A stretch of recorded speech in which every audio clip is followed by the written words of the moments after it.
মানে মমতা বন্দ্যোপাধ্যায় যে BJP BJP করছেন, মানে আমি সিরিয়াসলি আমি বিশ্বাস করি অন্তত কালকে যারা গীতা পাঠের এই মঞ্চে বা আসরে ছিলেন তাদের মধ্যে থেকে অনেকেই তৃণমূল কংগ্রেস করেছেন, অনেকে হয়তো নিরপেক্ষভাবে ফ্লোটিং ভোটার থাকতে পারেন।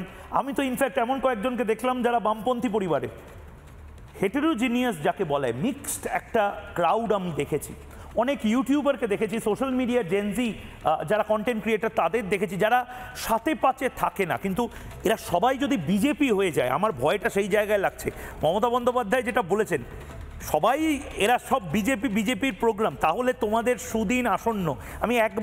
আমি স্টেজ থেকে একদম ভরা সভা, আমি ইচ্ছাকৃতভাবে স্টেজে যে সময় ধীরেন্দ্র শাস্ত্রী এবং রাজ্যপাল তারা ভাষণ দিচ্ছিলেন, ঠিক সেই সময় আমি জনসমুদ্র হাঁটু গেড়ে বসে জাস্ট জনসমুদ্রটা দেখানো জন্য ক্যামেরা পার্সনকে বলেছিলাম কি ছবি দেখেছি সেই সময়। এবং এই জনসমুদ্র যদি তোমাদের হয়, কাল ভোট করলে রাজশ্রী আমি জানি না, মানে তোমরা হয়তো কিলো কিলো মিষ্টি নবান্ন বা কালীঘাটে বিতরণ করবে।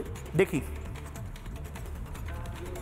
আসি। কে বলে যে বাংলায় হর হর মহাদেব বলে না, কে বলে যে বাংলায় জয় শ্রীরাম বলে না? এই হচ্ছে ব্রিগেড প্যারেড গ্রাউন্ড 2025। প্রত্যেকে দেখুন এই মুহূর্তে যত দূর তাকাবেন তত দূর মানুষ ব্রিগেড প্যারেড গ্রাউন্ডে। এই মুহূর্তে যত মানুষকে আপনারা দেখতে পাচ্ছেন, প্রত্যেকে একটাই কথা বলছে, তারা পরিত্রাণ চায়, জবাব চাইছে বাংলা। খুব সিম্পল একটা কথা বলছি, এই যে 6.5 লাখ লোক যারা গেছিল এবং অনেক মিনমিনে চ্যানেল এবং মিনমিনে মিডিয়া তারা বলছে মেরে কেটে 1 লাখ 1.5 লাখ। আমি ছবিতে যে জিনিস দেখি, যে আমি এআই করিনি, আমি একদম, অনেকে আমাকে সেই সময় বকাও দিয়েছিলেন যে কেন তুমি এরকমভাবে দেখাচ্ছ। আমি বলেছি এই ছবিটা দরকারি, এই ছবিটা দেখাতে উচিত। এই ছবি, এই ক্রাউড যদি সবাই বিজেপি হয়ে যায়, তাহলে কিন্তু বাংলায় একটা ঝড় আসতে চলেছে। মমতা বন্দ্যোপাধ্যায়ের কথায় অন্তত বলছি। ময়ূকদা, প্রথম কথা তোমাকে এবং রিপাবলিক নেটওয়ার্ককে ধন্যবাদ যে বাস্তব চরিত্রটা তোমরা পুরো মাঠটা কাভার করে কোনায় কোনায় দেখিয়েছ। এবং খুব দুর্ভাগ্য লাগলো আমাদের সকালবেলা ঘুম থেকে উঠে পশ্চিমবঙ্গের বাঙালির প্রথম সারির যে সমস্ত সংবাদপত্রগুলি আছে, যেগুলির একটা দুর্ভাগ্য বা সৌভাগ্যবশত অতীতের জাতীয়তাবাদ বোধ এবং জাতীয়তাবাদের ইতিহাস বলে ছিল বলে আমরা জানতাম, তারা কেউ তাদের কোনো পাতাতে গতকালকের কোনো অনুষ্ঠানের কোনো কথা লেখেননি। যাই হোক, আমি এটা জানতে পারলাম যে গীতা বিজেপির, অর্থাৎ ভগবান শ্রীকৃষ্ণ বিজেপির, রাম তো বিজেপির ছিলেনই, মানে রামায়ণ বিজেপির, এবার মহাভারতও বিজেপির হয়ে গেল। এবার তার সাথে সাথে দাঁড়িয়ে শ্রমিকদা গত পরশু দিনকে পার্লামেন্টে রাজ্যসভায় দাঁড়িয়ে আদিনাথ শিবের মন্দিরের রক্ষণাবেক্ষণের কথা, তাকে রক্ষা করার কথা বলেছেন, অর্থাৎ মহাদেবও বিজেপির হয়ে গেলেন। তো এতে আমাদের কোনো আপত্তি নেই, কারণ ঐতিহাসিক ক্যারেক্টার বলেই আমরা মনে করি শ্রীরামচন্দ্রকে এবং ভগবান শ্রীকৃষ্ণকে। দ্বারকার অস্তিত্ব গুজরাটে সমুদ্রের তলায় পাওয়া যাচ্ছে এবং যুদ্ধক্ষেত্রের ময়দানে দাঁড়িয়ে সবথেকে বড় যুদ্ধের হিতোপদেশ, অর্থাৎ রাজনৈতিক হিতোপদেশ গীতা, সেটি শ্রীকৃষ্ণ দিয়েছিলেন। এবং শ্যামাপ্রসাদ মুখার্জির পার্টি, শ্যামাপ্রসাদ মুখার্জির তৈরি বাঙালি হিন্দু হোমল্যান্ডে দাঁড়িয়ে হিন্দুর পক্ষে অবশ্যই কথা বলবে, এই নিয়ে কোনো দ্বিধা, মানে আয়োটা অফ ডাউট রাখা উচিত কারুর নয়। এবার আসি, এই যে না একটু আগে মমতা বন্দ্যোপাধ্যায় বললেন এটা হচ্ছে বিজেপির প্রোগ্রাম, তো মমতা বন্দ্যোপাধ্যায় রেড রোডের তাহলে কার প্রোগ্রামে যান ময়ূকদা?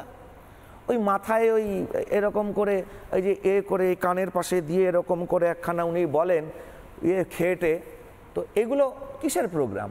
এগুলো কাদের প্রোগ্রাম? উনি তার মানে বেছে বেছে এখন দেখছেন যে একদিকে আলাদা হয়ে যাচ্ছে। কারণ দেখো না, শুধু তাই নয়, আরেকটা জিনিস যে কোনো সম্প্রদায়ের কোনো ধর্মের ধর্মীয় গুরুদেরকে ডিরেক্টলি ট্যাগ করে দেওয়া এই পার্টির, আমি এরকম নাম বলছি না, এরকম অনেকে কালকে ছিলেন যাদের কাছে বড় বড় রাষ্ট্রনায়কেরা মাথা ঠেকান, একদম তাদেরকে ডিরেক্টলি বলে দেওয়া যে বিজেপি। ইনফ্যাক্ট নেপাল থেকে পশুপতিনাথ মন্দির থেকে যে যারা এসেছিলেন তারা বিজেপি। একদম একদম না, এটা উনি আগেও করেছেন। মঞ্চে কার্তিক মহারাজ উপস্থিত ছিলেন, কার্তিক মহারাজের নামে কি কি নোংরামি করা হয়েছে তৃণমূলের তরফ থেকে আমরা সবাই জানি। এবং ভারত সেবাশ্রম সংঘকে দাঙ্গাবাজ, এটা মুখ্যমন্ত্রী মমতা বন্দ্যোপাধ্যায় বলেছিলেন। কেননা গঙ্গাসাগরে তাহারুসের মতন ঘটনা ঘটেছিল, মহিলাদেরকে স্পর্শ করা, ছোঁয়াছুঁয়ি, এগুলোর প্রতিবাদ জানানো হয়েছিল, তো তাই জন্য তাদেরকে দাঙ্গাবাজ বলে দেওয়া হলো। খুব স্বাভাবিক ব্যাপার। স্বামী প্রণবানন্দজি মহারাজ তার সংগঠনকে এটা শুনতে হচ্ছে, এটা বাঙালির জন্য আমাদের কাছে আজকে দুর্ভাগ্য, আমাদের কাছে লজ্জা। দেখো, মালদা মুর্শিদাবাদ নিয়ে কথা হলো, ইন্টারেস্টিং ব্যাপার। মালদা মুর্শিদাবাদ নিয়ে আমরা মনে করি এখানকার যে ডেমোগ্রাফি, যে জনসংখ্যার যে পরিবর্তন হয়েছে, ডেমোগ্রাফিক স্টাইল বদল হয়েছে 1951-এর সেন্সাস থেকে নিয়ে মালদা এবং মুর্শিদাবাদ, এটা নিয়ে জুডিশিয়ারি এনকোয়ারি হওয়া উচিত। এটা কিভাবে হয়েছে এবং একে আজকে এনক্যাশ করার জন্য আজকে হুমায়ুন কবির তিনি করছেন, কিন্তু আমার এদেরকে ভরসা খুব একটা হয় না। কেননা এরা এই নওশাদ সিদ্দিকেও অনেক নাচন কোদন করেছিল, করে তারপরে আবার সেই মমতা ব্যানার্জির সঙ্গে গিয়ে হাত মিলিয়ে নিল, কোনো অভিষেকের বিরুদ্ধে লড়াই তো করেনি। আবার হুমায়ুন কবিরও পরিষ্কার প্রকাশ্যে একটি সংবাদ মাধ্যমে দেখলাম বলেছেন উনি দর কষাকষি করবেন পরবর্তীকালে মমতা বন্দ্যোপাধ্যায়ের সঙ্গে। তো এখন এই দর কষাকষির পর্যায়ে চলছে, নাকি একটি বিশেষ ধর্মের মতে যে যে স্টেপসগুলো আছে, দারুলে আমান, দারুলে হারাব, দারুলে ইসলাম, এই যে পরিবর্তন করার যে স্টেপস, কখন কত থাকলে পরে। এবং যেটা খুব আশ্চর্যের ব্যাপার, হুমায়ুন কবির নিজে বলেছেন পশ্চিমবঙ্গে আমরা 37%, যেটা তোমার চ্যানেলে বসে দিনের পর দিন হুমায়ুন কবির বলার আগে আমি বলে গিয়েছি যে তাহারুসের কাজকর্ম যখন পশ্চিমবঙ্গে আরম্ভ হয়ে গেছে, তখন সংখ্যাটা নিয়ার অ্যাবাউট 40% না হলে পরে কখনো তাহারুস কোনো জায়গায় পৃথিবীর ইতিহাসে কোথাও নেই তাহারুস আরম্ভ হবে।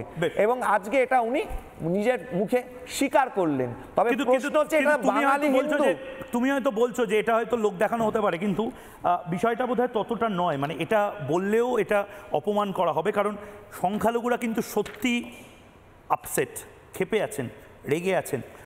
নানা ধরনের কন্টেন্ট দেখার জন্য লাইক করুন, শেয়ার করুন আমাদের ফেসবুক পেজ, সাবস্ক্রাইব করুন আমাদের ইউটিউব চ্যানেল। পাশাপাশি অন্যান্য ব্রেকিং নিউজের জন্য অবশ্যই চোখ রাখুন রিপাবলিক বাংলায়।